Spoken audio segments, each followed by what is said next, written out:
Welcome back to Shri Ranju looks Kannada. ಇವತ್ತು ಬೆಳಗ್ಗೆ ನನ್ನ ತಂಗಿ ಹೇರ್ ಕಟ್ ಮಾಡೋಣ ಅಂತ ಹೇರ್ ಕಟ್ ಮಾಡ್ತಾ ಇದ್ದೀನಿ. ಸೊ ಅವಳು ಹೇರ್ ಕಟ್ ಮಾಡು ಅಂತ ಹೇಳಿದ್ಲು, ಹಂಗಾಗಿ ಅವಳಿಗೆ ಹೇರ್ ಕಟ್ ಮಾಡಿ ನಮ್ಮ ಕಡೆ ಸಾಗರ್ ಜಡೆ ಹಾಕ್ತಾರೆ. ಸೊ ಹಂಗಾಗಿ ಅವಳಿಗೆ ಸಾಗರ್ ಜಡೆ ಹಾಕೋಣ ಅಂತ ಅಂದ್ಬಿಟ್ಟು ಸಾಗರ್ ಜಡೆನ ಹಾಕ್ತಾ ಇದ್ದೀನಿ. ಅವಳು ಕೇಳಿದ್ದು ತುಂಬ ದಿನ ಆಗಿತ್ತಕ್ಕ ಸಾಗರ್ ಜಡೆ ಹಾಕು ಅಂತ, ಯಾಕಂದರೆ ಶನಿವಾರ ಅಲ್ವ. ಸೊ ಎಲ್ಲರೂ ಮನೆ ಹತ್ರ ಇದ್ವಿ, ನನಗೂ ರಜಾ ಇತ್ತು, ಇವಳು ಒಬ್ಬಳಿಗೆ ಡ್ಯೂಟಿ ಇದ್ದಿದ್ದು. ಸೊ ಹಂಗಾಗಿ ಫ್ರೀಯಾಗಿದ್ದೆ ಅಲ್ವಾ, ಹಂಗಾಗಿ ನಾನು ಇವಳಿಗೆ ಸಾಗರ್ ಜಡೆನೂ ಹಾಕ್ತಾ ಇದ್ದೀನಿ. ತಿಂಡಿ ಮಾಡಲಿಲ್ಲ, ಅವಳು ಅಲ್ಲೇ ಆಚೆ ತಿಂದ್ಕೋತೀನಿ ಎಂದು. ಶನಿವಾರ ಬೇಗ ಎದ್ದಳಿಲ್ಲ, ಲೇಟಾಗಿದ್ವಿ, ಎಲ್ಲರೂ ರಜೆ ಇತ್ತಲ್ವ. ಸೊ ಹಂಗಾಗಿ ಲೇಟಾಗಿದ್ವಿ. ಹಾಗಾಗಿ ಲೇಟಾಗಿ ಎದ್ದಿದ್ದಕ್ಕೆ ಅವಳು ಸಾಕು ಜಡೆ ಮಾತ್ರ ಹಾಕು, ನಾನೆಲ್ಲ ಆಚೆ ತಿಂದ್ಕೋತೀನಿ ಅಂತ ಹೇಳಿದ್ಲು. ಹಾಯ್ ಎಲ್ಲರಿಗೂ ನಮಸ್ಕಾರ. ಎಲ್ಲರೂ ಹೇಗಿದ್ದೀರಾ? ನಾನಂತೂ ತುಂಬ ಚೆನ್ನಾಗಿದ್ದೀನಿ, ದೇವ್ರ ದಯದಿಂದ ನೀವು ಎಲ್ಲರೂ ಚೆನ್ನಾಗಿದ್ದೀರಾ ಅಂತ ಅಂದ್ಕೊಂಡಿದ್ದೀನಿ. ಇನ್ನು ಯಾರನ್ನ ನನ್ನ ಚಾನಲ್ನ ಸಬ್ಸ್ಕ್ರೈಬ್ ಮಾಡದೆ ನೋಡ್ತಾ ಇದ್ದೀರಾ, ದಯವಿಟ್ಟು ಸಬ್ಸ್ಕ್ರೈಬ್ ಮಾಡಿ, ಲೈಕ್ ಮಾಡೋದನ್ನು ಮಾತ್ರ ಮರಿಬೇಡಿ. ಇವತ್ತು ಶನಿವಾರ, ನಮಗೆ ರಜಾ ಇದೆ, ನನಗೂ ನಮ್ಮ ಅಣ್ಣಂಗೂ ಮತ್ತು ನಮ್ಮ ಮನೆಯವ್ರಿಗೂ 3 ಜನಕ್ಕೂ ರಜಾ ಇದೆ. ತಂಗಿ ಮಾತ್ರ ಕೆಲಸ ಇದೆ ಅಂತ ಹೋಗಿದ್ದಾಳೆ. ಸೊ ಇವತ್ತು ಆ ತಿಂಡಿಗೆ ಏನು ಮಾಡೋಣ ಅಂತ ಯೋಚನೆ ಮಾಡ್ತಿದ್ದೆ. ಅವಳು ಹಾಗೆ ಹೋದ್ಲು, ನನಗೆ ತಿಂಡಿ ಬೇಡ, ಯಾಕಂದರೆ ನಾವು ಶನಿವಾರ ರಜಾ ಇತ್ತಲ್ವ, ಎದ್ದೊಳೋದೇ ಲೇಟ್ ಆಯಿತು. ಸೊ ಹಂಗಾಗ್ಬಿಟ್ಟು ಅವಳು ಅಲ್ಲೇ ಎಲ್ಲಾದರೂ ಆಚೆ ತಿನ್ಕೋತೀನಿ ಅಂತ ಹೋದ್ಲು. ಇನ್ನು ನಾವು ಮನೇಲಿದ್ವಿ. ತಿಂಡಿಗೆ ಏನು ಮಾಡೋಣ ಅಂತ ಅಂದರೆ ಪಾಲಕ್ ಇತ್ತು, ಪಾಲಕ್ ಸೊಪ್ಪಿತ್ತು, ಹಂಗಾಗಿ ಪಾಲಕ್ ಚಪಾತಿ ಮಾಡಿಕೊಂಡು ಬೆಂಡೆಕಾಯಿ ಪಲ್ಯ ಮಾಡೋಣ ಅಂತ ಅಂದ್ಕೊಂಡ್ವಿ. ಅದಕ್ಕಿಂತ ಮುಂಚೆ ಮಾರ್ನಿಂಗ್ ಎದ್ದ ತಕ್ಷಣ ಟೀ ಮಾಡಬೇಕಲ್ವಾ. ಸೊ ನಾವಿನ್ನು ಟೀ ಮಾಡಿರಲಿಲ್ಲ. ಟೀ ಮಾಡೋಣ ಅಂತ ಅಂದ್ಬಿಟ್ಟು ಫ್ರಿಜ್ ಓಪನ್ ಮಾಡಿದೆ. ಹಾಲು ಕೈ ಮಿಸ್ ಆಗಿಬಿಟ್ಟು ಹಾಲೆಲ್ಲ ಚೆಲ್ಲೋಗ್ಬಿಡ್ತು. ಮನೆಯವ್ರ ಹತ್ರ ಬೆಳಗ್ಗೆ ಪೂಜೆನೂ ಮಾಡಿಸ್ಕೊಂಬಿಟ್ಟೆ, ಯಾಕಂದರೆ ಹಾಲೆಲ್ಲ ಚೆಲ್ಲೋಯ್ತಲ್ವ. ನಿನ್ಗೆ ಯಾವುದು ನೀಟಾಗಿ ಕೆಲಸ ಮಾಡೋಕ್ಕೆ ಬರಲ್ಲ, ಹಂಗೆ ಹಿಂಗೆ ಅಂತೆಲ್ಲ ಬೈದರು. ಇನ್ನೇನು ಮಾಡೋಕ್ಕಾಗುತ್ತೆ, ಬೆಳಗ್ಗೆ ಎದ್ದ ತಕ್ಷಣ ಅವ್ರ ಜೊತೆ ಜಗಳ ಮಾಡೋದಕ್ಕಾಗಲ್ಲಲ್ವ. ಹಂಗಾಗಿ ಅದನ್ನು ಕ್ಲೀನ್ ಮಾಡೋಣ ಅಂತ ಹೋದೆ. ಬಿಡು ನೀನು ಹೋಗಿ ಅಡುಗೆ ಮಾಡೋಗು, ನಾನೇ ಕ್ಲೀನ್ ಮಾಡ್ತೀನಿ ಅಂತ ಹೇಳಿದ್ರು. ಸೊ ಬನ್ನಿ, ಅವ್ರನ್ನೇ ಕ್ಲೀನ್ ಮಾಡೋಕ್ಕೆ ಇಟ್ಟಿದ್ದೀನಿ. ಹೇಗೆ ಕ್ಲೀನ್ ಮಾಡ್ತಿದ್ದಾರೆ ಅಂತ ನೋಡೋಣ. ಹಾಲು ಚೆಲ್ಲಿದ್ದು ನಾನು ಕ್ಲೀನ್ ಮಾಡ್ತಾ ಇರೋದು ನಮ್ಮ ಮನೆಯವರು. ಸೊ ನೋಡಿ, ಪಪ್ಪನಂದೆಲ್ಲ ನೀಟಾಗಿ ತೆಕ್ಕೊಟ್ರು. ಅದನ್ನು ಸ್ವಲ್ಪ ನೀರಲ್ಲಿ ವಾಶ್ ಮಾಡಿಕೊಟ್ಟೆ. ಆಮೇಲೆ ಅವರು ಒಣ ಬಟ್ಟೆ ತೊಗೊಂಡು ನೀಟಾಗಿ ಒರೆಸ್ತಾ ಇದ್ದಾರೆ. ಹಸಿ ಬಟ್ಟೆಯಲ್ಲಿ ಒರೆಸೋದಾಗ ತುಂಬ ಹುಷಾರಾಗಿ ಒರೆಸ್ಬೇಕು, ಯಾಕಂದರೆ ಮೋಟ್ರೆಲ್ಲ ಇರುತ್ತಲ್ವ, ಶೇಕ್ ಆಗೋ ಸಾಧ್ಯತೆಗಳಿರುತ್ತೆ. ಸೊ ಹಂಗಾಗಿ ನಾವು ನೀಟಾಗಿ ಡ್ರೈ ಬಟ್ಟೆಯಲ್ಲಿ ನಾವು ನೀಟಾಗಿ ಒರೆಸಿ ಎತ್ತಿಡಬೇಕು. ಇಲ್ಲಿ ನಮ್ಮ ಮನೆಯವರು ಪಾಪ ತುಂಬಾ ಹೆಲ್ಪ್ ಮಾಡ್ತಿದ್ದಾರೆ. ಈ ಕೆಲಸ ಅಂತಲ್ಲ, ಎಲ್ಲ ಕೆಲಸದಲ್ಲೂ ಅಷ್ಟೇ ಅವ್ರು ತುಂಬಾ ಹೆಲ್ಪ್ ಮಾಡ್ತಾರೆ ನನಗೆ. ಯಾಕಂದರೆ ಅವರು ಕೆಲಸಕ್ಕೆ ಹೋಗಿ ಬರ್ತಾರೆ, ನಾನು ಕೆಲಸಕ್ಕೆ ಹೋಗಿ ಬರ್ತೀನಿ ಅಲ್ವಾ. ಹಂಗಾಗಿ ಅವರು ಸ್ವಲ್ಪ ಅರ್ಥ ಮಾಡ್ಕೋತಾರೆ. ಅವಳು ತುಂಬ ಸುಸ್ತಾಗಿರ್ತಾಳೆ. ಸೊ ಹಂಗಾಗಿ ಎಲ್ಲ ಕೆಲಸದಲ್ಲೂ ಇವರು ನನಗೆ ಹೆಲ್ಪ್ ಮಾಡ್ತಾರೆ. ಇದನ್ನು ನಾನು ಹೇಳೋಕ್ಕೆ ಇಷ್ಟಪಡ್ತೀನಿ. ನಮ್ಮ ಮನೆಯವರು ಇದೊಂದು ತುಂಬ ಒಳ್ಳೆ ಬುದ್ಧಿ ಇದೆ, ಎಲ್ಲ ಕೆಲಸದಲ್ಲೂ ನನಗೆ ಸ್ವಲ್ಪ ಹೆಲ್ಪ್ ಮಾಡ್ತಾರೆ. ಹಂಗಾಗಿ ಅವರೇ ನೋಡಿ ಎಲ್ಲ ನೀಟಾಗಿ ಕ್ಲೀನ್ ಮಾಡಿ ಅವರೇ ಎತ್ತಿಡ್ತಿದ್ದಾರೆ, ನೀಟಾಗಿ ಜೋಡಿಸ್ಕೋತಾ ಇದ್ದಾರೆ. ಅವೆಲ್ಲ ಈಚೆ ತೆಗೆದುಬಿಟ್ಟು ಎಲ್ಲ ನೀಟಾಗಿ ಒರೆಸ್ಕೋತಾ ಇದ್ದಾರೆ. ಫುಲ್ಲು ಗಲೀಜಾಗ್ಬಿಟ್ಟಿತ್ತು, ಯಾಕಂದರೆ ಫುಲ್ ಮೇಲೆ ಇತ್ತಲ್ವ ಹಾಲು, ಅಲ್ಲಿಂದನ ಕೈ ಜಾರಿ ಬಿದ್ದಿದ್ದು ಫುಲ್ ಆ ಕಡೆ ಈ ಕಡೆ ಎಲ್ಲ ಸ್ಪ್ರೆಡ್ ಆಗಿಬಿಟ್ಟು ತುಂಬಾ ಗಲೀಜಾಗ್ಬಿಟ್ಟಿತ್ತು. ಇನ್ನು ಅವರು ಎಲ್ಲನೂ ನೀಟಾಗಿ ಏನಿದೆ ಏನಿಲ್ಲ, ಯಾವುದು ವೇಸ್ಟು, ಏನು ಬೇಕು ಏನು ಬೇಡ ಅಂತಂದ್ಬಿಟ್ಟು ನೋಡಿಬಿಟ್ಟು ಬೇಡದೇ ಇರೋದನ್ನೆಲ್ಲ ಸೈಡ್ಗೆ ಎತ್ತಿಟ್ಬಿಟ್ಟು ನೀಟಾಗಿ ಏನೇನು ಬೇಕು ಐಟಮ್ನೆಲ್ಲ ನೀಟಾಗಿ ಜೋಡಿಸ್ತಾ ಇದ್ದಾರೆ ಪಾಪ ಅವರೇ. ಫ್ರಿಜ್ಜಲ್ಲಿ ಯಾವಾಗಲೂ ಅಷ್ಟೇ ಅವರೇ ಸ್ಟೋರ್ ಮಾಡೋದು, ತುಂಬ ಚೆನ್ನಾಗಿ ಜೋಡಿಸ್ತಾರೆ. ಆ ಕೆಲಸ ಅವ್ರಿಗೆ ಬಿಟ್ಬಿಟ್ಟಿದ್ದೀನಿ. ನಾನು ಫ್ರಿಜ್ಜಿನ ತಂಟಿಗೆ ಹೋಗಲ್ಲ. ಐಟಮ್ ತಂದರೂ ಅಷ್ಟೇ, ನಾನು ತರಕಾರಿ ತಂದರೂ ಅಷ್ಟೇ ನೀಟಾಗಿ ತೊಳೆದ್ಬಿಟ್ಟು ಡ್ರೈ ಮಾಡಿ ಕೊಡ್ತೀನಿ. ಆವಾಗ ನಾನು ಒಂದು ಟೈಮ್ ಮಾತ್ರ ನಾನು ಅವ್ರ ಕೆಲ್ಸಕ್ಕೆ ಹೋದಾಗ, ಅವ್ರು ಬ್ಯುಸಿ ಇದ್ದಾಗ ಮಾತ್ರ ನಾನು ಫ್ರಿಜ್ಜಿಗೆ ಸ್ಟೋರ್ ಮಾಡ್ತೀನಿ. ಇಲ್ಲದೆ ಇರೋವಾಗ ಮನೆ ಹತ್ರ ಇದ್ದರೆ ಅವರೇ ಸ್ಟೋರ್ ಮಾಡ್ಕೋತಾರೆ. ನೋಡಿ ಇಲ್ಲಿ ಎಷ್ಟೊಂದು ಹಾಲು ಚೆಲ್ಲಿದೆ. ಪಾಪ ಅವರೆಲ್ಲ ಕ್ಲೀನಾಗಿ ಒರೆಸ್ಕೊಂಬಿಟ್ಟು ಮೇಲಿಂದ ಎಲ್ಲ ಒರೆಸ್ಬಿಟ್ಟು ಲಾಸ್ಟಿಗೆ ಅದ್ರ ಮೇಲೊಂದು ಬಟ್ಟೆ ಹಾಕ್ಬಿಟ್ಟು ನೀಟಾಗಿ ಒರೆಸ್ಕೊತಾ ಇದ್ದಾರೆ. ಫುಲ್ ಅಡೆಗೆಲ್ಲ ಹೋಗ್ಬಿಟ್ಟಿದೆ ಹಾಲು, ಹಾಗಾಗಿ ಸೈಡಲ್ಲಿ ಎಲ್ಲ ನೀಟಾಗಿ ಬಟ್ಟೆನ ಹಾಕಿ ನೀಟಾಗಿ ಒರೆಸ್ತಾ ಇದ್ದಾರೆ ಪಾಪ ಅವರು. ಇನ್ನು ತರಕಾರಿ ಇದೆಲ್ಲ ಈಚೆ ತೆಗೆದಿಟ್ಟಿದ್ರಲ್ವ, ಸೊ ಅದನ್ನೆಲ್ಲ ಅವರು ನೀಟಾಗಿ ಎತ್ತಿಡ್ತಾ ಇದ್ದಾರೆ. ಪಾಪ ಎಲ್ಲನೂ ಕೆಲಸನೂ ಮಾಡಿಕೊಡ್ತಾರೆ ನನಗೆ ನಿಜವಾಗ್ಲೂ.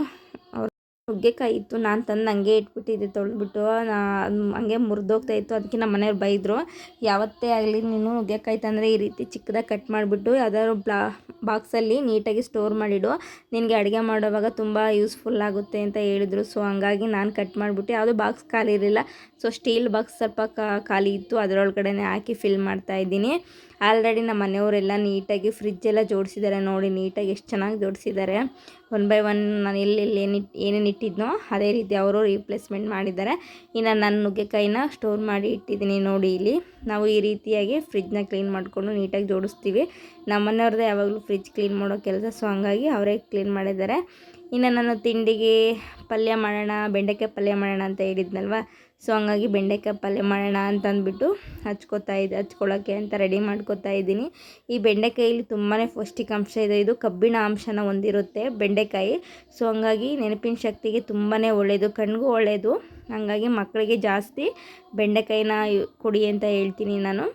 ಇದನ್ನು ಹಚ್ಚೋವಾಗ ತೊಳ್ಕೊಬಾರ್ದು, ಯಾಕಂದರೆ ತುಂಬ ಅಂಟಾಗುತ್ತೆ ಕೈಯೆಲ್ಲನ. ಅದು ಲೋಳೆ, ನಮ್ಮ ಕಡೆ ಲೋಳೆ ಅಂತ ಹೇಳ್ತೀವಿ. ಸೊ ಹಂಗಾಗಿ ಅಂಟು ಲೋಳೆ ಆಗುತ್ತೆ ಅಂತಂದ್ಬಿಟ್ಟು ನಾನು ತರಕಾರಿ ತಂದ ತಕ್ಷಣನೇ ತೊಳಿತೀನಲ್ವ. ಸೊ ಹಂಗಾಗಿ ಇಲ್ಲಿ ತೊಳೆಯೋ ಅವಶ್ಯಕತೆ ಇಲ್ಲ. ಹಾಗಾಗಿ ನಾನು ನೀಟಾಗಿ ಚಿಕ್ಕದಾಗಿ ಹಚ್ಕೊಳ್ಳೋಣ ಅಂತ ಅಂದ್ಬಿಟ್ಟು ಈಗ ಚಿಕ್ಕದಾಗಿ ಹಚ್ಕೋತಾ ಇದ್ದೀನಿ. ಮೊದಲಿಗೆ ಆ ಬ್ಯಾಕ್ ಸೈಡ್ ಇದೆಯಲ್ಲ ತೊಟ್ಟು, ಆ ತೊಟ್ಟನ್ನು ಮತ್ತು ಮುಂದಿರೋ ತೊಟ್ಟನ್ನು ತೆಗೆದುಬಿಟ್ಟು ನೀಟಾಗಿ ಹಚ್ಕೋಬೇಕು. ನಾನು ಹಚ್ಕೋತಾ ಇದ್ದೆ ಅಷ್ಟೊತ್ತಲ್ಲಿ ನಮ್ಮ ಮನೆಯವರು ಸ್ವಲ್ಪ ಎಣ್ಣೆ ಸಕ್ಕರೆ ಎಲ್ಲ ಖಾಲಿಯಾಗಿಬಿಟ್ಟಿತ್ತು. ಹಾಗಾಗಿ ತರೋಕ್ಕೆ ಅಂತ ಹೋಗಿ ತಗೊಬಂದರು. ಇನ್ನು ನಾನು ಹಚ್ಕೊಂಡಿದ್ದಾಯಿತು. ಈ ರೀತಿ ಚಿಕ್ಕದಾಗಿ ಹಚ್ಕೋಬೇಕು. ನಾವು ಪಲ್ಯ ಮಾಡೋದ್ರಿಂದ ನೀಟಾಗಿ ಅದು ಚೆನ್ನಾಗಿ ಹುರ್ಕೋತೀವಲ್ಲ, ಹುರ್ಕೊಳ್ಳೋವಾಗ ಚೆನ್ನಾಗಿ ಬೇಯಬೇಕು. ಸೊ ಹಂಗಾಗಿ ನಾನು ಚಿಕ್ಕದಾಗಿ ಹಚ್ಕೊಂಡಿದ್ದೀನಿ. ನಿಮ್ಗೆ ಯಾವ ರೀತಿ ಇಷ್ಟ ಆಗುತ್ತೆ ಆ ರೀತಿ ದಪ್ಪ ಬೇಕು ಅಂದರೆ ದಪ್ಪ ಹಚ್ಕೊಳ್ಳಿ, ಇಲ್ಲ ಚಿಕ್ಕದಾಗಿ ಹಚ್ಕೋಬೇಕು ಅಂದರೆ ಚಿಕ್ಕದಾಗಿ ಹಚ್ಕೊಳ್ಳಿ. ನಾನು ಯಾವತ್ತೂ ಚಿಕ್ಕದಾಗಿ ಹಚ್ಕೊಂಡು ಮಾಡೋದು ಬೆಂಡೆಕಾಯಿ ಪಲ್ಯನ. ಸೊ ಮೊದಲಿಗೆ ಒಂದು ಕಡಾಯಿನ ಇಟ್ಬಿಟ್ಟು ಅದು ಸ್ವಲ್ಪ ನೀರಿತ್ತು, ಡ್ರೈ ಆಗಲಿ ಅಂತ ಬಿಟ್ಬಿಟ್ಟು ಅದರೊಳಗಡೆ ನಾನು ಏನು ಚಿಕ್ಕದಾಗಿ ಹಚ್ಕೊಂಡಿದ್ದೀನಿ ಆ ಬೆಂಡೆಕಾಯಿನ ಹಾಕೋತಾ ಇದ್ದೀನಿ. ನೋಡಿ, ಈ ರೀತಿ ಬೆಂಡೆಕಾಯಿನ ಸ್ಟಾರ್ಟಿಂಗ್ ಹಾಕಿದಾಗ ಯಾವ ರೀತಿ ಅದು ಅಂಟು ಬರುತ್ತೆ, ಲೊಳೆ ಬರುತ್ತೆ ಅಂತ ಅಂದ್ಬಿಟ್ಟು. ಸೊ ಇದೆಲ್ಲ ಹೋಗಬೇಕು ನೋಡಿ. ಬರ್ತಾ ಎಲ್ಲ ನಾವು ಎಷ್ಟು ಚೆನ್ನಾಗಿ ಹುರಿತೀವೋ ಅಷ್ಟು ಬೇಗ ಅದು ಅಂಟೆಲ್ಲ ಬಿಟ್ಕೊಳ್ಳುತ್ತೆ. ಇಲ್ಲಿ ಆಲ್ಮೋಸ್ಟ್ ಬಿಟ್ಕೊಂಡಿದೆ. ಇನ್ನು ಚಪಾತಿ ಮಾಡೋಕ್ಕೆ ನಾನು ಪಾಲಕ್ನ ಬೇಯಿಸ್ಕೊಳೋಕ್ಕೆ ಅಂತ ಇಟ್ಟಿದ್ದೆ, ಬೆಂದಿತ್ತು, ಅದನ್ನು ತೆಗೆದು ಸೈಡಲ್ಲಿ ಇಟ್ಕೊಂಡಿದ್ದೀನಿ. ನೋಡಿ, ಇಲ್ಲಿ ಈ ರೀತಿ ಚೆನ್ನಾಗಿ ಅಂಟೆಲ್ಲ ಹೋಗೋ ರೀತಿ ನಾನು ಚೆನ್ನಾಗಿ ಹುರ್ಕೊಂಡಿದ್ದೀನಿ. ಇನ್ನೇ ನಮ್ಮ ಅಣ್ಣನೂ ಅಷ್ಟೇ ಪಾಪ ಕೆಲಸ ಹೆಲ್ಪ್ ಮಾಡ್ತಾನೆ, ತರಕಾರಿ ಎಲ್ಲ ಹಚ್ಕೊಡ್ತಾ ಇದ್ದಾನೆ ಪಾಪ. ಅವನೇ ಒಂದು ಕಡೆ ಟಿ ವಿ ನೋಡ್ತಾ ಇದ್ದಾನೆ, ಒಂದು ಕಡೆ ತರಕಾರಿನೂ ಹಚ್ಕೊಡ್ತಾ ಇದ್ದಾನೆ. ಇನ್ನು ಚಪಾತಿ ಹಿಟ್ಟು ಕಲಸೋಕ್ಕೆ ನಾನು ರೆಡಿ ಮಾಡ್ಕೊಳ್ಳೋಣ ಅಂತ ಅಂದ್ಬಿಟ್ಟು ನಾನು ಪಾಲಕ್ನ ಬೇಯಿಸ್ಕೊಂಡಿದ್ದೆ ಅಲ್ವಾ, ಆ ಪಾಲಕ್ ಸೊಪ್ಪಿಗೆ ಒಂದು 5 ರಿಂದ 6 ಹಸಿಮೆಣ್ಸಿಕಾಯಿನ ಹಾಕ್ಕೊಂಡಿದ್ದೀನಿ. ಇನ್ನು ಒಂದು ಅರ್ಧ ಟೇಬಲ್ ಸ್ಪೂನಷ್ಟು ಜೀರಿಗೆ ತೊಗೊಂಡಿದ್ದೀನಿ. ಅದ್ರ ಜೊತೆಗೆ ಸ್ವಲ್ಪ ಶುಂಠಿನೂ ತೊಗೊಂಡಿದ್ದೀನಿ ನಾನು. ಈ ಶುಂಠಿ ಮತ್ತು ಜೀರಿಗೆನ ನಾವು ಪ್ರತಿದಿನ ಅಡುಗೆಯಲ್ಲಿ ಬಳಸೋದ್ರಿಂದ ದೇಹದ ತೂಕನೂ ಸಹ ನಾವು ಇಳಿಸ್ಕೋಬೋದು ಅಂತ ಹೇಳ್ಬೋದು. ಅತಿ ವೇಗವಾಗಿ ನಮ್ಮ ದೇಹದ ತೂಕನ ಇಳಿಸೋದಕ್ಕೆ ಜೀರಿಗೆ ಮತ್ತು ಶುಂಠಿ ಉಪಯುಕ್ತವಾದಂತಹ ವಸ್ತು ಅಂತ ಹೇಳ್ಬೋದು. ಸೊ ನೋಡಿ, ನಾನು ಅದನ್ನು ಗ್ರೈಂಡ್ ಮಾಡ್ಕೊಂಡಿದ್ದೀನಿ. ಈ ರೀತಿ ಸಾಫ್ಟಾಗಿ ನುಣ್ಣಗೆ ರುಬ್ಕೋಬೇಕು, ಯಾಕಂದರೆ ಚಪಾತಿಗೆ ಅಲ್ವಾ ನಾವು ರುಬ್ಕೊಂಡಿರೋದು. ಸೊ ಹಂಗಾಗಿ ಚಪಾತಿಗೆ ಯಾವಾಗಲೂ ನುಣ್ಣಗೆ ರುಬ್ಕೊಂಡು ಹಾಕೋಬೇಕು, ಇಲ್ಲಾಂದರೆ ಹಸಿವಾಗ ಅದೇನಾದರೂ ದಪ್ಪ ಇದ್ದರೆ ಹರಿದೋಗೋ ಚಾನ್ಸಸ್ ಇರುತ್ತೆ. ಅದಕ್ಕೋಸ್ಕರ ನಾವು ಚೆನ್ನಾಗಿ ನುಣ್ಣಗೆ ರುಬ್ಕೋಬೇಕು. ಇನ್ನು ಚಪಾತಿಗೆ ಹಿಟ್ಟು ಕಲಿಸ್ಕೊಳ್ಳೋಣ ಅಂತಂದ್ಬಿಟ್ಟು ಮೊದಲಿಗೆ ರುಚಿಗೆ ತಕ್ಕಷ್ಟು ಉಪ್ಪನ್ನು ಹಾಕ್ಕೊಂಡು ಒಂಚೂರು ಸೋಡಾ ಪುಡಿ ಹಾಕ್ತಾಯಿದ್ದೀನಿ. ನೋಡಿ, ಸೋಡಾ ಹಾಕೋದ್ರಿಂದ ಹೊರಟಾಗಲ್ಲ, ತುಂಬ ಸಾಫ್ಟಾಗಿ ಮೆತ್ತಗೆ ಬರುತ್ತೆ. ಸೊ ಹಂಗಾಗಿ ಸ್ವಲ್ಪ ಹಾಕಿದ್ದೀನಿ, ಜಾಸ್ತಿ ಅಲ್ಲ, ಸ್ವಲ್ಪ ಹಾಕಿದ್ದೀನಿ. ಅದ್ರ ಜೊತೆಗೆ ನಾವು ಆಗಲೇ ಏನು ಮಿಕ್ಸಿಗೆ ಹಾಕ್ಕೊಂಡಿದ್ವೋ ಆ ಪೇಸ್ಟನ್ನ ನಾವೀಗ ಹಾಕ್ತಾಯಿದ್ದೀನಿ. ನೋಡಿ, ಇಲ್ಲಿ ಆ ಪೇಸ್ಟನ್ನ ಹಾಕಿ ಸ್ವಲ್ಪ ನೀರನ್ನು ಮಿಕ್ಸ್ ಮಾಡಿಕೊಂಡು ಅದು ನೀಟಾಗಿ ತೊಳೆದ್ಬಿಟ್ಟು ಒಯ್ತಾ ಇದ್ದೀನಿ ನೀರನ್ನು. ಅದನ್ನು ನೀಟಾಗಿ ಕೈಯಲ್ಲಿ ನಾನು ಮಿಕ್ಸ್ ಮಾಡಬೇಕಾಯಿತು. ಹಂಗೆ ಉಪ್ಪು ಹಾಕಿದ್ನಲ್ವ, ಸೊ ಅದೆಲ್ಲ ಹಂಗೆ ತಿರುವುದೆ, ಹಂಗಾಗಿ ಕಾರ್ಗುತ್ತೆ ಅಂತ ಅಂದ್ಬಿಟ್ಟು. ಇನ್ನು ನಾವು ಹಿಟ್ಟು ಕಲಿಸ್ಕೊಳ್ಳೋಕ್ಕೆ ನಾನು ಗೋಧಿ ಹಿಟ್ಟನ್ನ ಯೂಸ್ ಮಾಡ್ತೀನಿ. ಚಪಾತಿಗೆ ಗೋಧಿ ಹಿಟ್ಟನ್ನ ಹಾಕೋತಾ ಇದ್ದೀನಿ. ಗೋಧಿ ಹಿಟ್ಟನ್ನು ನಮ್ಗೆ ಎಷ್ಟು ಬೇಕೋ ಅಷ್ಟನ್ನು ಹಾಕ್ಕೊಂಡು ಚೆನ್ನಾಗಿ ಕಲಿಸ್ಕೋಬೇಕು. ನಾವು ಯಾವ ರೀತಿ ಅಂದರೆ ಅದು ನಾವೇನು ಮಿಶ್ರಣ ಹಾಕಿದ್ವಿ ಅದೆಲ್ಲ ಸ್ಪ್ರೆಡ್ ಆಗಬೇಕು, ಹಿಟ್ಟಿಗೆ ಸ್ಪ್ರೆಡ್ ಆಗೋ ರೀತಿ ನಾವೆಲ್ಲ ನೀಟಾಗಿ ಸಾಫ್ಟ್ ಆಗೋವರೆಗೂ ಚೆನ್ನಾಗಿ ನಾವು ಈ ರೀತಿ ಮಾಡ್ಕೋಬೇಕು. ಆಮೇಲೆ ನಮಗೆ ಎಷ್ಟು ನೀರು ಬೇಕು, ನಮಗೆ ಕ್ವಾಂಟಿಟಿ ಗೊತ್ತಾಗುತ್ತಲ್ವ, ಎಷ್ಟು ಕ್ವಾಂಟಿಟಿಲಿ ನೀರು ಬೇಕು ಅನ್ನೋದನ್ನು ನೋಡಿಕೊಂಡು ನೀರು ಹಾಕ್ಕೊಂಡು ನಾವು ನೀಟಾಗಿ ಕಲಿಸ್ಕೋಬೇಕು. ತುಂಬ ಗಟ್ಟಿನೂ ಕಲಿಸ್ಕೋಬಾರ್ದು, ತುಂಬ ಮೆತ್ತಗೂ ಕಲಿಸ್ಕೋಬಾರ್ದು. ಒಂದು ಹದದಲ್ಲಿ ಮಿತವಾಗಿ ನೋಡಿಕೊಂಡು ಕಲಿಸ್ಕೋಬೇಕು. ಜಾಸ್ತಿ ನೀರು ಹಾಕ್ಕೊಂಡ್ಬಿಟ್ರೆ ತುಂಬ ಮೆತ್ತವಾಗುತ್ತೆ, ಹೊಸೋದಕ್ಕೆ ಬರೋದಿಲ್ಲ. ಸೊ ಹಂಗಾಗಿ ನಾನಿಲ್ಲಿ ನಮ್ಗೆ ಎಷ್ಟು ಬೇಕು ನೋಡಿಕೊಂಡು ಕಲಿಸ್ಕೋತಾನೆ ಎಷ್ಟು ಬೇಕು ಅಷ್ಟು ನೀರನ್ನು ಹಾಕ್ಕೊಂಡು ಚೆನ್ನಾಗಿ ಕಲಿಸ್ಕೊತಾ ಇದ್ದೀನಿ ನಾನಿಲ್ಲಿ. ನೋಡಿ, ಈ ರೀತಿ ನಾನು ಕಲಿಸ್ಕೊಂಡಿದ್ದೀನಿ. ತುಂಬ ಗಟ್ಟಿನೂ ಇಲ್ಲ, ತುಂಬ ಮೆತ್ತಗೂ ಇಲ್ಲ, ಒಂದು ಮೀಡಿಯಮ್ ಆಗಿದೆ. ಸೊ ಈ ರೀತಿ ಎಲ್ಲ ಕಲಿಸಿದ್ದಾದಮೇಲೆ ನಾವು ಒಂದು ಕಾಟನ್ ಬಟ್ಟೆನ ಹಾಕಿ ಮುಚ್ಚಿಡೋದ್ರಿಂದ ಹೊರಟಾಗಲ್ಲ, ಹಿಟ್ಟು ತುಂಬ ಸಾಫ್ಟಾಗಿರುತ್ತೆ. ಸೊ ಇಲ್ಲಿ ಕಾಟನ್ ಬಟ್ಟೆ ಸಿಗಲಿಲ್ಲ ನನಗೆ, ಹಾಗಾಗಿ ಇದನ್ನು ಕವರನ್ನೇ ಹಾಕಿಬಿಟ್ಟು ನೀಟಾಗಿ ಸ್ಟೋರ್ ಮಾಡ್ತೀನಿ, ನೀಟಾಗಿ ಮುಚ್ತಾ ಇದ್ದೀನಿ. ನೋಡಿ, ಇನ್ನು ಪಲ್ಯ ಮಾಡೋಕ್ಕೆಲ್ಲ ರೆಡಿ ಮಾಡ್ಕೊಳ್ಳೋಣ ಅಂತ ಗೋಡಂಬಿನ ನೆನೆಸಿಟ್ಟಿದ್ದೆ ಮುಂಚೆಲೇ. ಇನ್ನು ನಾನು ಇಲ್ಲಿ ನೋಡಿ ಹಸಿರುಗಾಯಿ, ಹಸಿಮೆಣಸಿನ್ಕಾಯಿ, ಶುಂಠಿ, ಬೆಳ್ಳುಳ್ಳಿ, ಕೊತ್ತಂಬರಿ ಸೊಪ್ಪೆಲ್ಲನ ತೊಗೊಂಡಿದ್ದೀನಿ. ಮೊದಲಿಗೆ ನಾನಿಲ್ಲಿ ಒಂದು ಜಾಡಿಗೆ ಶುಂಠಿ, ಬೆಳ್ಳುಳ್ಳಿ, ಕೊತ್ತಂಬರಿ ಸೊಪ್ಪು, ಪುದೀನ ಸೊಪ್ಪನ್ನ ಹಾಕ್ಕೊಂಡು ಗ್ರೈಂಡ್ ಮಾಡ್ಕೊತಾ ಇದ್ದೀನಿ. ಗ್ರೈಂಡ್ ಮಾಡ್ಕೊಂಡಿದ್ದಾದಮೇಲೆ ನಾವು ಒಂದು ಕಡಾಯಿಗೆ ಒಂದು 4 ರಿಂದ 5 ಟೇಬಲ್ ಸ್ಪೂನಷ್ಟು ಎಣ್ಣೆನ ಹಾಕ್ಕೋಬೇಕು. ಆ ಎಣ್ಣೆ ಚೆನ್ನಾಗಿ ಕಾಯಬೇಕು. ಎಣ್ಣೆ ಕಾದ್ಮೇಲೆ ನಾವು ಸಾಸಿವೆ ಹಾಕಬೇಕು. ನೋಡಿ, ಇಲ್ಲಿ ಎಣ್ಣೆ ಕಾದಿದೆ, ನಾನೀಗ ಸಾಸಿವೆ ಹಾಕ್ತಾಯಿದ್ದೀನಿ. ಸಾಸಿವೆ ಹಾಕಿದ ತಕ್ಷಣ ಚಿಟಪಟ ಅನ್ನಬೇಕು, ಆವಾಗಲೇ ಒಗ್ಗರಣೆ ತುಂಬ ಚೆನ್ನಾಗಿರೋದು.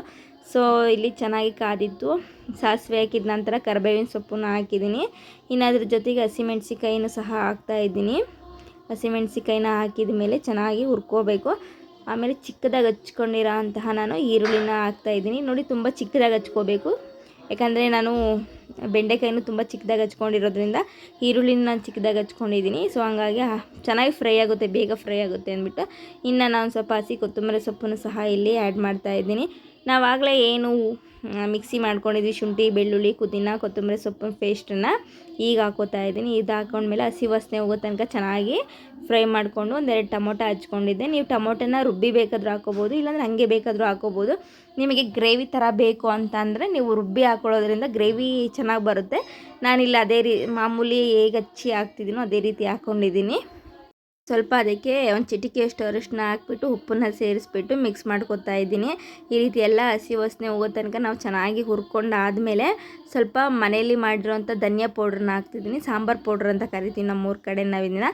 ಸೊ ಅದನ್ನು ಒಂದು ಟೇಬಲ್ ಸ್ಪೂನಷ್ಟು ಹಾಕಿ ಚೆನ್ನಾಗಿ ಫ್ರೈ ಮಾಡ್ಕೊಂಡಿದ್ದಾದಮೇಲೆ ನಾವೇನು ಹುರ್ಕೊಂಡಿರ್ತೀವಿ ಬೆಂಡೆಕಾಯಿನ, ಆ ಬೆಂಡೆಕಾಯಿನ ಹಾಕ್ಬಿಟ್ಟು ಚೆನ್ನಾಗಿ ಮಿಕ್ಸ್ ಮಾಡ್ಕೋಬೇಕು. ಏನಿಲ್ಲ ಅಂದ್ರೂ ಒಂದು 5ರಿಂದ 10 ನಿಮಿಷ ನಾವು ಚೆನ್ನಾಗಿ ಬೇಯಿಸ್ಕೋಬೇಕಾಗುತ್ತೆ. ನಾನು ಆಗಲೇ ಗೋಡಂಬಿ ತೋರಿಸಿದ್ನಲ್ವ, ಗೋಡಂಬಿನೂ ಮತ್ತು ಕಾಯಿನೂ ಹಾಕ್ಬಿಟ್ಟು ಚೆನ್ನಾಗಿ ಪೇಸ್ಟ್ ಚೆನ್ನಾಗಿ ಪೇಸ್ಟ್ ಮಾಡ್ಕೊಂಡಿರೋ ಅಂಥದ್ದನ್ನು ಹಾಕಿಬಿಟ್ಟು ಕಾಯಿ ತುರಿನ ನಾವು ಈ ರೀತಿ ಫ್ರೈ ಮಾಡ್ಕೋಬೇಕು. ಅದ್ರ ಜೊತೆಗೆ ಸ್ವಲ್ಪ ನೀರನ್ನು ಹಾಕಬೇಕು. ನಾವು ನೀರನ್ನು ಆ್ಯಡ್ ಮಾಡಿ ಒಂದು 5ರಿಂದ 10 ನಿಮಿಷ ನಾವು ಚೆನ್ನಾಗಿ ಬೇಯಿಸೋದ್ರಿಂದ ತುಂಬ ಟೇಸ್ಟಿಯಾಗಿ ರುಚಿಯಾಗಿರುತ್ತೆ. ಯಾಕಪ್ಪ ಈ ನೀರನ್ನು ಆ್ಯಡ್ ಮಾಡಬೇಕು ಅಂದರೆ ಸ್ವಲ್ಪ ಬೇಯಬೇಕಲ್ವ, ಇದು ಆಲ್ಮೋಸ್ಟ್ 3/4% ನಾವು ಉರಿವಾಗಲೇ ಬೆಂದಿರುತ್ತೆ. ಸೊ ಇನ್ನು 1/4% ಮಾತ್ರ ಬೇಯಬೇಕಾಗಿರುತ್ತೆ. ಸೊ ಹಂಗಾಗಿ ನಾವಾಗಲೇ ಏನು ಕಾಯಿ ಹಾಕಿದ್ವಿ ಅದ್ರದ್ದು ಸ್ವಲ್ಪ ಜಾರಲ್ಲಿತ್ತು. ಸೊ ಹಂಗಾಗಿ ಅದಕ್ಕೆ ನೀರು ಹಾಕ್ಬಿಟ್ಟು ನೀಟಾಗೆಲ್ಲ ಮಿಕ್ಸ್ ಮಾಡಿ ಹಾಕಿದೆ. ಇನ್ನು ಪಲ್ಯ ಆಗಿತ್ತು, ಇನ್ನು ಚಪಾತಿ ಮಾಡ್ಕೋಬೇಕಾಯಿತು. ಹಂಗಾಗಿ ಚಪಾತಿನೂ ಮಾಡಿಕೊಂಡೆ. ಇನ್ನು ಮೊಟ್ಟೆ ಫ್ರೈ ಮಾಡಿಕೊಂಡ್ರು ನಮ್ಮ ಮನೆಯವ್ರಿಗೆ ಮೊಟ್ಟೆ ಫ್ರೈ ಅಂದರೆ ಚಪಾತಿಗೆ ತುಂಬ ಇಷ್ಟ. ಸೊ ಹಂಗಾಗಿ ಅವರೇ ಚಪಾತಿಗೆ ಫ್ರೈನ ಮಾಡಿಕೊಂಡ್ರು, ಮೊಟ್ಟೆ ಫ್ರೈನ. ಇದು ಇವತ್ತಿನ ನನ್ನ ಬೆಂಡೆಕಾಯಿ ಮತ್ತು ಪಾಲಕ್ ಚಪಾತಿ ಆಗಿತ್ತು. ಈ ರೆಸಿಪಿನ ನೀವು ಒಂದು ಸತಿ ಟ್ರೈ ಮಾಡಿ ಹೇಗೆ ಬಂತು ಅಂತ ಕಮೆಂಟಲ್ಲಿ ತಿಳಿಸಿ. Thank you all, bye, take care.